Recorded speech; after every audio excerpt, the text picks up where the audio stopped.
Olá, começa agora mais um Café com Autoridade, programa que traz até você, internauta e telespectador, a oportunidade de conhecer um pouco mais sobre as autoridades dos nossos municípios e os municípios, inclusive, que circundam aqui a cidade de Osasco. Hoje temos a grata satisfação de receber em nossos estúdios Roque Aparecido da Silva, que é sociólogo e coordenador do movimento Diretas Já. Seu Roque, obrigado por aceitar o nosso convite. Muito obrigado por você me convidar. Será sempre um prazer conversar contigo e com todos os seus telespectadores. Eu gostaria de um posicionamento sobre esse tema Diretas Já. Nós já não passamos por esta fase e esta página já não foi virada? Já não estamos num regime de eleições diretas? É verdade. A gente, em 84, 85, fomos às ruas exigindo diretas já. Na época lá até fomos derrotados, não conquistamos as diretas já naquele momento, terminou saindo indireta e terminamos que o presidente do partido que sustentava a ditadura terminou sendo o presidente para uma transição não muito democrática para a democracia. Sim. E agora acontece que, o ano passado, nós tínhamos uma presidenta que tinha sido eleita com 54 milhões de votos, defendendo um determinado programa para o país. E essa presidenta foi deposta, assumiu uma outra pessoa que está aplicando exatamente o programa que tinha sido derrotado nas eleições de 2016. Perfeito. Então, isso é um golpe, isso não é democracia, percebe? Porque democracia significa executar o programa que o povo elegeu. Perfeito. Se é o programa oposto ao que o povo elegeu, é golpe. Por isso que nós queremos eleições diretas já. Entendi. E o povo, ele não tem a consciência, é evidente a frase que eu vou dizer até redundante, ele não tem a consciência de que ele é manipulado. A manipulação já é o trato da inconsciência do cidadão, mas a massa, ela é muito manipulada pela grande mídia, né? Qual o papel da grande mídia nesta situação contrária à democracia, ao seu ver?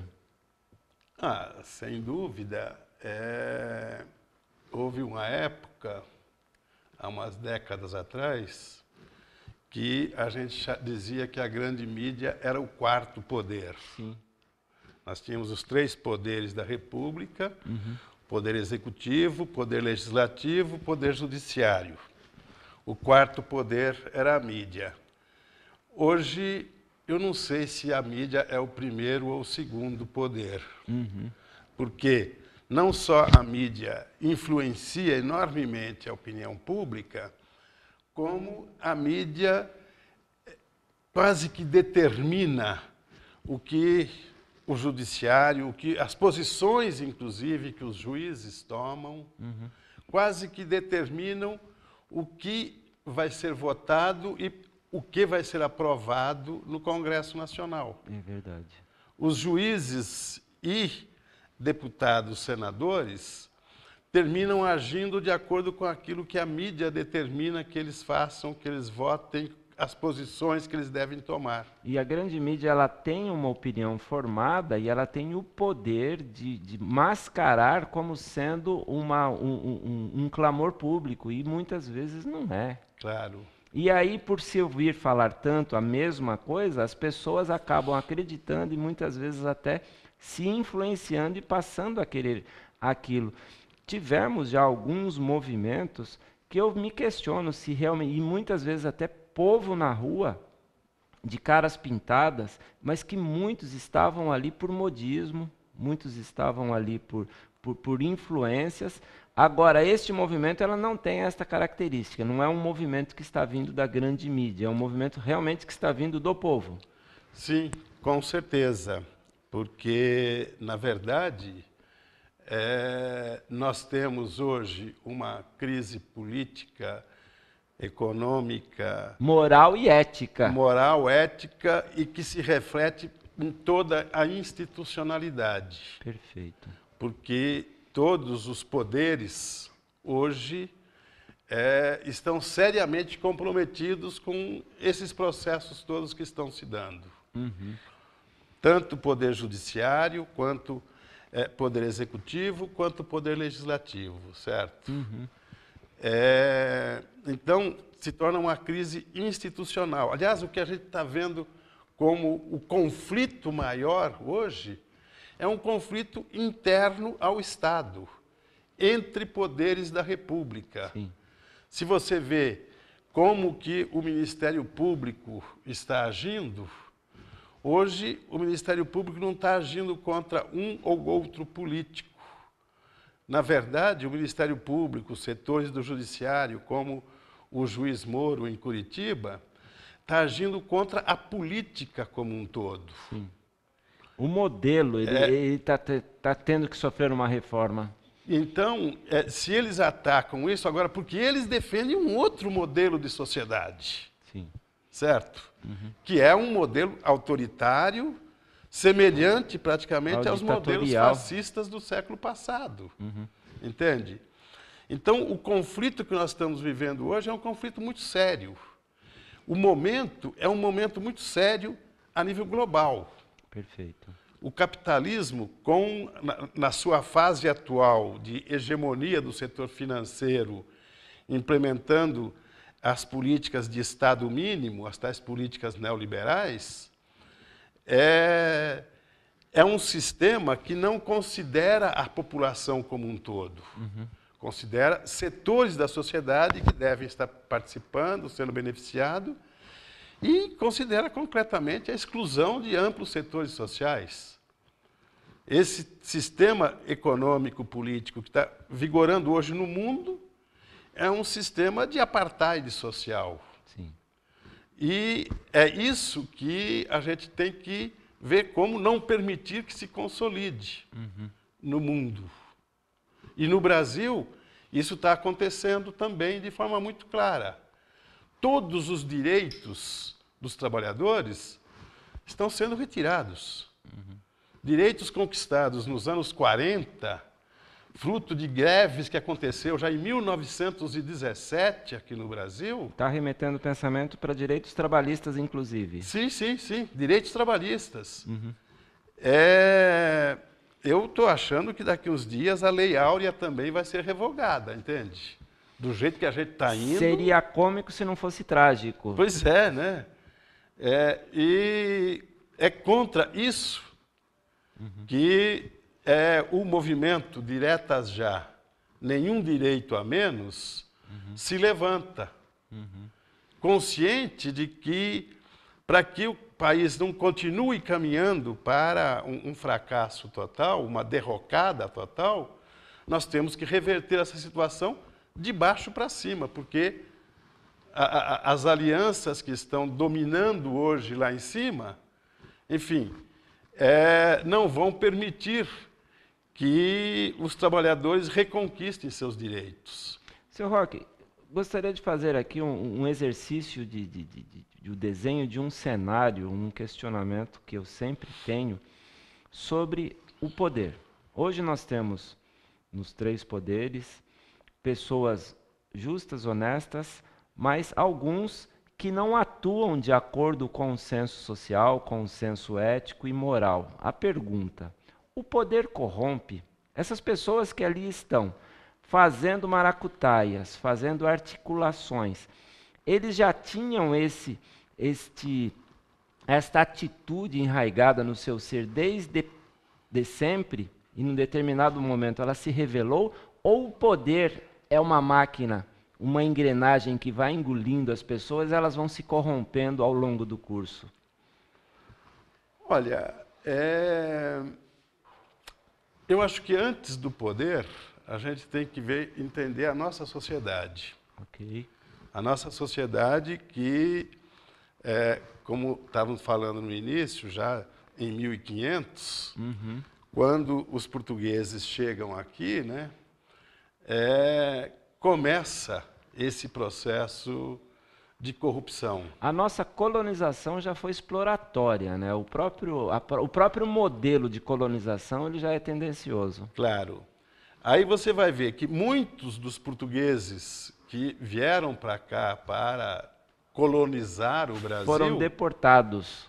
Eram presos, eram bandidos em Bandidos. Portugal, certo? Então, começou aí. Hoje, quem se é pego por uma polícia rodoviária federal aí numa estrada, Não vai oferecer o jeitinho. não oferece algum dinheirinho ali para ver se consegue se livrar e se safar numa boa. E o policial aceita muitas das vezes. Muito tranquilamente, porque, enfim, vai poder tomar, não sei se um cafezinho ou uma cachaçinha a mais, certo? Sim. Então, é um problema sério. Agora, é claro que se você está em situação de poder e já tem esse ethos corruptivo na própria índole, certo? Isso vai se exacerbar. Sim. Agora, é claro que não são todos os brasileiros assim. E também não são nem todos são os todos- policiais e nem todos os motoristas que têm essa conduta. Nós Claro. generalizamos só para darmos Claro. continuidade ao assunto. Não, e inclusive não são todos que chegam no poder que se corrompem assim também, certo? Mas é difícil você entrar num sistema. Quando eu era pequeno, meu pai, muito conhecido que era, eu dizia: pai, por que o senhor não se candidata à política? E eu, com os meus 11, 12 anos, ouvia do meu pai dizendo assim: eu não posso me candidatar porque se eu não me corrompo, me matam. Eu não entendia esta frase. Hoje ela faz muito sentido. Voltando a dizer, não generalizando, mas o sistema, para você conseguir alguns benefícios, algumas atitudes, você tem que se comprometer a outros. E é um jogo de xadrez tridimensional. Cada peça que você move, ela tem implicações lá na frente. É mais ou menos assim, né? Mas aí também tem meios e meios de se agir, e aí também tem pessoas e pessoas. Perfeito. Eu fui, em 1967, assessor de gabinete do prefeito Guaçu Pitteri, O Açupitéria. isso há 50 anos atrás, certo? Uhum. Agora, em 2005, quando ganhou o prefeito Emídio, eu assumi como secretário de Cultura. Perfeito. Estive no governo Emídio os 4 primeiros anos e, claro, fui meio que indiretamente consultado se aceitava entrar no jogo por parte de pessoas de diferentes lados. Entendo. Entende? Agora, saí com a consciência absolutamente tranquila que não me vendi nem por um tostão, nem por 1 milhão. Que maravilha. Entende? Saí com a consciência absolutamente tranquila. Então, eu acho que aí também depende muito da formação, e aí vem do berço também. Perfeito. Do caráter que isso foi assimilado e da relação da família mesmo, entende? Como que os pais se relacionam com os filhos. Aí está a formação do caráter da pessoa, Muito bem. entende? É muito bom ouvir palavras assim, palavras de estímulo, palavras que até elevam o nosso ser. Eu vou pedir licença ao senhor e aos nossos telespectadores. Iremos para um rápido intervalo e voltamos já.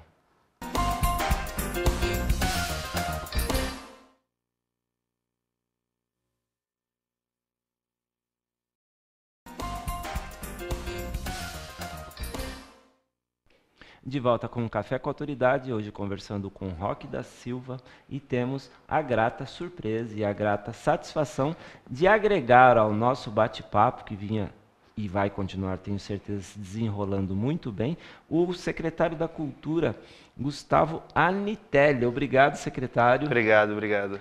Vamos já focar diretamente no assunto que está prestes a acontecer, que é esse movimento Diretas Já.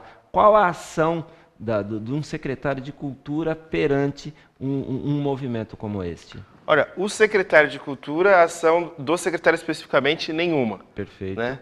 O secretário tem a tarefa de conduzir a gestão pública da cultura da cidade, do ponto de vista republicano, enfim, do poder público. Nós estamos fazendo uma ação, um ato no domingo, do ponto de vista da militância. Então, o Gustavo Anitelli, enquanto militante, né, a história que eu tenho na militância política, do que eu acredito sobre o mundo e da minha visão sobre o país e sobre a cidade, é dentro disso que nós estamos realizando esse ato. Entendi. É um ato cívico, não tem nenhum investimento da prefeitura ou de qualquer empresa privada, né? Na verdade, é uma reunião de artistas e movimentos sociais que querem dar um grande grito por diretas já no país, nenhum direito a menos, nenhuma vida a menos, trazendo, enfim, um grande encontro cívico no domingo da população, pedindo, enfim, reivindicando seus direitos e a sua possibilidade de votar para presidente e também, claro, né, dizendo que numa crise como essa, a solução não tem que ser retirar os direitos daqueles que mais precisam.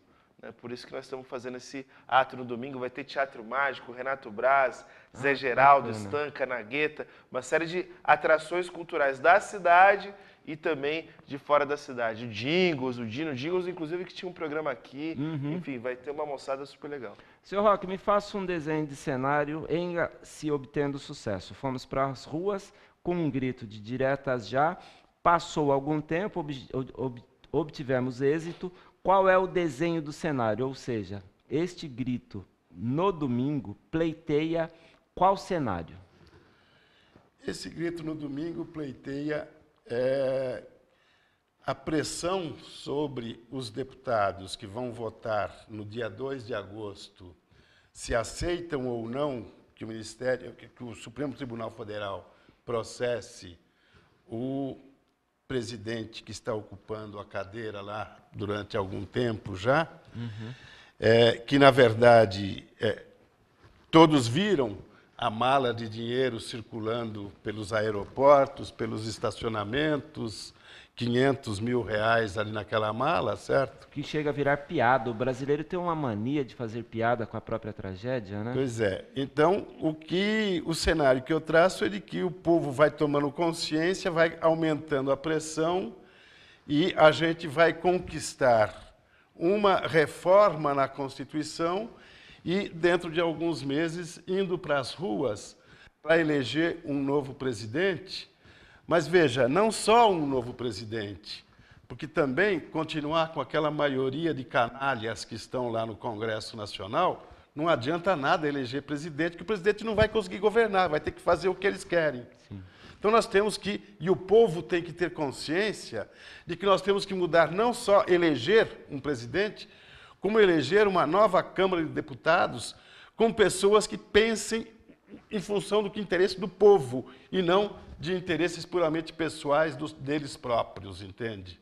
Então, significa mudar os rumos da política no Brasil. Nós estamos semeando ou germinando aí, na sua fase gênese, um novo impeachment? Eu acho que de uma forma bem diferente, né? Porque nesse caso, o Temer ele foi pego com a mão na botija, né? Assim, então ele estava conversando com o corruptor dentro do Palácio do Planalto, negociando dinheiro para, inclusive, dinheiro que ia para o Eduardo Cunha, que já estava preso. Né? Então, eu acho que um contexto muito diferente. O que nos assusta é um pouco isso. Né? No caso do impeachment da ex-presidenta Dilma, né, a gente tem um cenário onde, por uma antecipação de crédito bancário, a presidenta caiu. Né? Coisa que 16 governadores atualmente fazem. Eram manobras governamentais, eram estratégias... Exatamente, que governos fazem. Por essa manobra, que 16 governos fazem hoje atualmente no Brasil, governadores, ela caiu. E o Temer, que foi pego, né, pedindo dinheiro e dizendo para o empresário da JBS que ele deveria continuar pagando o Eduardo Cunha na cadeia, nada acontece. Então, isso é assustador. Aqui, e esse ato, inclusive, ele não tem um perfil de coloração partidária. Tem gente que foi contra o impeachment da Dilma, tem gente que foi a favor, não tem problema. O que nós só queremos chamar a atenção é o seguinte, o brasileiro ele não vai combater a corrupção só indo na onda do que, às vezes, grandes veículos de comunicação dizem. Porque, às vezes, a gente sabe, né? A mídia não é neutra. Muitas vezes elas têm um perfil. Não estou falando aqui da TV Osasco, que sempre recebe, né, as diferentes visões ideológicas, mas quero dizer claramente, você pega hoje o principal jornal do Brasil, o Jornal Nacional, por exemplo. Ué, você tem um viés ali. Tudo bem. O ponto é, não adianta a gente indignar a população, né, dizendo que a solução dos problemas do Brasil seria a derrocada da Dilma, e agora você tem um antro de corruptos que a única coisa que conseguem fazer é ficar negociando entre si. E é por isso que a gente está fazendo esse ato também. Por quê? Um Congresso ou um presidente que tem uma popularidade tão baixa, né, e que não precisa governar para a população, governa com seus deputados, né, é um presidente desse que consegue passar reformas que, enfim, acabam com os direitos sociais do país. Porque um presidente... ninguém se elegeria com essa plataforma. Vou acabar com a lei trabalhista, vou acabar com a aposentadoria. Não seria eleito. Né? Agora, num contexto como esse, consegue aprovar todas essas reformas. É por isso que nós precisamos a saída do Temer e votar e ter eleições diretas para presidente. Porque enquanto a gente tiver um presidente que é manipulável, né, e manipula o Congresso e ao mesmo tempo tem que só responder ao Congresso, daí a gente vai passar um monte de reforma e um monte de lei que não serve ao povo e serve às elites que bancam esse Congresso. Para finalizar, porque isso é uma questão para a gente muito importante. Enquanto não tiver reforma política, nós vamos ter sempre os políticos respondendo aos empresários que bancaram eles para estar lá. Essa é a grande realidade. Assim, é até uma visão assim... os políticos são todos corruptos. Eu acho que pior são as empresas que bancam esses corruptos. Esse sistema beneficia essas empresas. Os políticos acabam sendo, inclusive, fantoches dessas empresas. É por isso que nós temos que ter uma reforma política e, enfim, baixar radicalmente o custo dessas campanhas que ficam uma dinheirama na rua, né? E não ter mais os políticos à mercê das empresas. Seu Roque, uma questão logística. O ano que vem já é ano de eleição presidencial. Nós estamos aqui falando de uma possível eleições diretas para substituir o Temer, não um impeachment que o seu próximo sucessor assuma. Não é isso que o movimento pleiteia. Dá tempo, porque esse processo é um processo um tanto quanto lento. O processo de impeachment ele leva, não se faz assim, isso a toque de caixa. Qual é a expectativa? Não vai coincidir essas diretas já com as eleições tradicionais? Depende. Eu acho que se houver realmente uma pressão forte do povo nas ruas... Catalisa o processo. Essa coisa se resolve rapidamente. Já tem um projeto de lei tramitando no Congresso que estabelece as eleições diretas. Você pode ter uma eleição direta agora, em pouco tempo, 2 meses, basta ter vontade política, ter decisão política. Mas aí cai no que o secretário estava dizendo. A máquina, ela tem um toque, ela tem um caminhar todo articulado, todo manipulado. Haja vistos a minha indignação do modelo de punição, por que não dizer de impunidade, aonde a pessoa, quando é condenada porque ela teve o dinheiro desviado, ela não devolve o dinheiro e vai cumprir prisão domiciliar sem direito a sair do país. Eu sou preso. É assim que eu vivo. Eu vivo dentro da minha casa com direito para sair para trabalhar, voltar para dormir e não posso sair do país. Quer dizer, esta impunidade também fomenta a corrupção. E quem cria as leis são eles. Quer dizer, fica uma máquina, fica um paradoxo. E como que nós conseguiríamos articular isto? O povo ele tem a força que tem, mas ele não tem consciência desta força. É para isto que vem esse movimento? Exatamente. O povo indo para as ruas, consciente do que está acontecendo, protestando firmemente contra isso, ele tem o poder de mudar os rumos do país, mudar os rumos desse processo político. E é por isso que a gente está chamando o povo para as ruas, porque o povo consciente dá um rumo diferente para o nosso país. Perfeito. Entende? E nós podemos perfeitamente ter eleições diretas, eleger um presidente que representa realmente as aspirações da maioria do povo e não permitir que novamente aconteça o que aconteceu o ano passado, de termos um presidente eleito pelo povo e meia dúzia vir e depor esse presidente e mudar os rumos do país. Entende? Muito bem, o nosso tempo ele é muito curto, o assunto é muito abrangente, mas fica aqui o meu apelo a você, telespectador, não só ouça, abra os olhos e os ouvidos, assim como divulgue, caso isto seja de seu interesse. E isto só pode se tornar algo do seu interesse se você se informar. Se informe, dá uma olhada como está a nossa situação, como está a sua situação. Vamos fazer um Brasil diferente, isso está em suas mãos, em minhas mãos. Não é um programa partidário, não estamos fazendo aqui apologia a partido A ou B. Estamos fazendo um convite a você para vir fazer a diferença. Eu queria agradecer a participação do Sr. Roque ao nosso programa.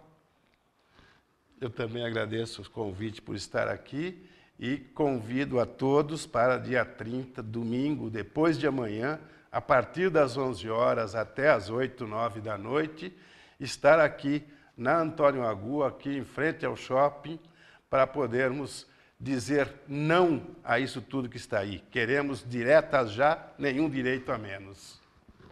Obrigado, secretário. Agradeço também o espaço e é isso aí, reforçando o rock, vai ser um domingo muito gostoso também. Acho que nós vamos ter talvez um dos maiores festivais e atos políticos da história da cidade. Estamos super animados, portanto, vem todo mundo, convida as pessoas, chama as pessoas no Facebook, vai ser muito bom. Eu gostaria de encerrar o programa colocando aí o banner da divulgação deste evento, onde contaremos com a presença de muita banda, bandas regionais inclusive, aqui de Osasco. O Café com Autoridade fica por aqui. Tenham todos uma ótima semana.